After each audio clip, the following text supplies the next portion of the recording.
You eat one banana, maybe two. You feel healthy, responsible, maybe even proud.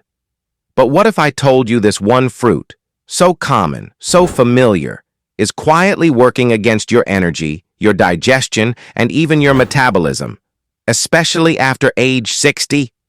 Let's go straight to the first mistake. Mistake number 1, using bananas as a meal replacement. It feels like a smart choice. A banana for breakfast. A banana instead of lunch when you're in a rush. A banana to get through that mid-afternoon slump. It's quick, it's natural, it seems healthy. But after 60, the body needs more than just sugar in a pretty package. As we age, metabolism slows, muscle mass naturally declines, and insulin sensitivity drops. This means we need more nutritional support, not less. And a banana alone doesn't deliver what a full meal does. What do you actually get from one banana? Mostly sugar, some fiber, and a few vitamins. But what's missing is critical. There's no quality protein to protect your muscles, no healthy fats to slow digestion, and not enough of the minerals your body needs to stay balanced. So what happens next? You feel full for a moment, but 30 minutes later, you crash. Hunger comes back fast. Cravings kick in. You feel sluggish, foggy, sometimes even irritated without knowing why. When this happens every day, the consequences stack up. Elevated insulin, poor energy regulation, more belly fat, poorer sleep, and eventually that creeping sense that something in your health is off. The fix? It's simple, but it matters. Pair your banana with a protein or healthy fat. Think Greek yogurt, a handful of almonds, natural peanut butter, even a boiled egg. Better yet, blend your banana into a real breakfast. Oats, chia, a bit of cinnamon, a scoop of protein. It only takes 2 extra minutes, but gives your body everything it needs to stay steady. And here's something most people never consider. Bananas can also be problematic when overused. They're high in potassium, which is great, unless your kidneys aren't functioning perfectly. They can cause constipation in some and diarrhea in others. And they interact with medications like ACE inhibitors, diuretics, and beta blockers. So no, bananas aren't dangerous, but they're not neutral either. The real danger is assuming they're always safe for everyone.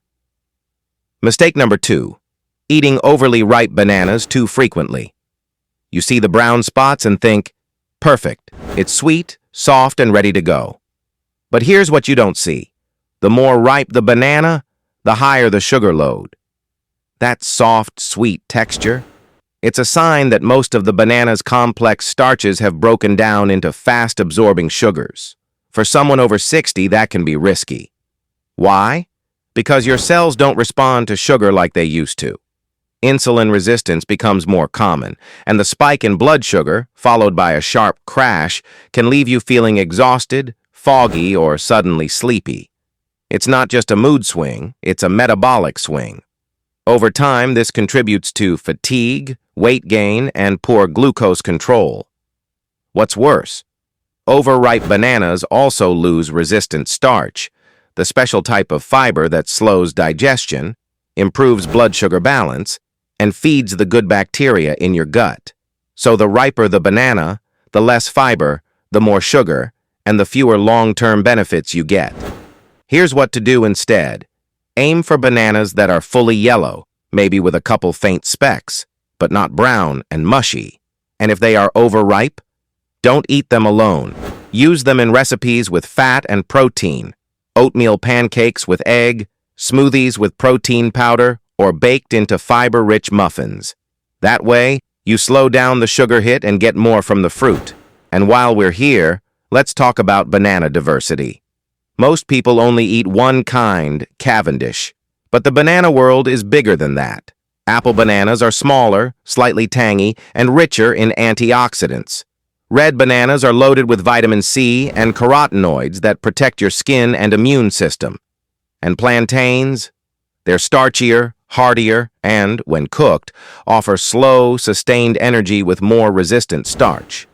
Swapping varieties during the week keeps your gut microbiome thriving and ensures your body isn't stuck in the same sugar routine day after day. Mistake number 3, eating bananas on an empty stomach if your digestion is sensitive. Bananas have a reputation: soft, soothing, safe.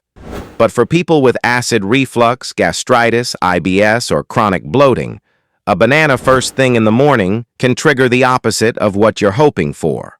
Raw bananas contain fermentable fibers called FODMAPs that can cause bloating, gas, and discomfort in people with sensitive guts. And their texture, while soft, is also sticky, coating the stomach and in some cases triggering excess acid production. If you've ever eaten a banana in the morning and felt uncomfortable or heavy afterward, you're not imagining it. The solution? Don't eat bananas on an empty stomach. Wait until after your first real meal. Or gently cook the banana. Baking or sautéing helps break down those fibers, making the fruit easier to digest. You can also try firmer bananas, which tend to be lower in fermentable carbs and gentler on the gut. It's a small change, but it can mean the difference between bloating and balance. Mistake number 4, eating bananas too fast and without chewing. Sounds harmless, but it matters. Bananas are so soft, so convenient, we barely notice when we eat them. Peel, bite, done. But when you skip chewing, you skip digestion's first step. Enzymes in your saliva never get the chance to start breaking down carbohydrates. Your brain doesn't register fullness. Satiety hormones stay silent, and as a result, you feel less satisfied, even when you've eaten enough. This is especially important after 60, when many people already have weaker hunger and fullness signals. Eating too fast can lead to accidental overeating, blood sugar spikes, and poor digestion. The fix is embarrassingly simple. Slow down, chew, breathe. Treat the banana like real food, not a snack bar, or pair it with something that requires effort, like walnuts, seeds, or a spoonful of plain yogurt. That extra friction forces your body to engage, and that changes how you feel after eating, for the better. Mistake number 5. Believing bananas are always a safe, neutral choice. This is the quietest mistake, and the most common. Bananas have a clean image. They feel innocent, like something you could never overdo. But here's the truth. No food is automatically healthy in every context, not even bananas. They can raise potassium levels dangerously in people with kidney problems. They can cause constipation in low-fiber diets or diarrhea in others.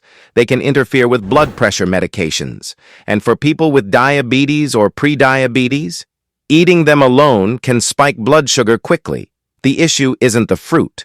It's the assumption, the belief that bananas are harmless in every situation. The real question is this. Is this food right for me, right now, with my body, my age, and my health needs? When you ask that question, you stop eating on autopilot. You start eating with precision. And even the most familiar foods become powerful tools for energy, stability, and health. Now you know the 5 mistakes. And more importantly, you know how to fix them. You don't need to stop eating bananas. You just need to use them wisely. With awareness. With intention, because food isn't just fuel, it's instruction, and even something as simple as a banana can either disrupt your balance or help restore it. Stay sharp, stay strong, stay vital. Which of these 5 mistakes surprised you the most?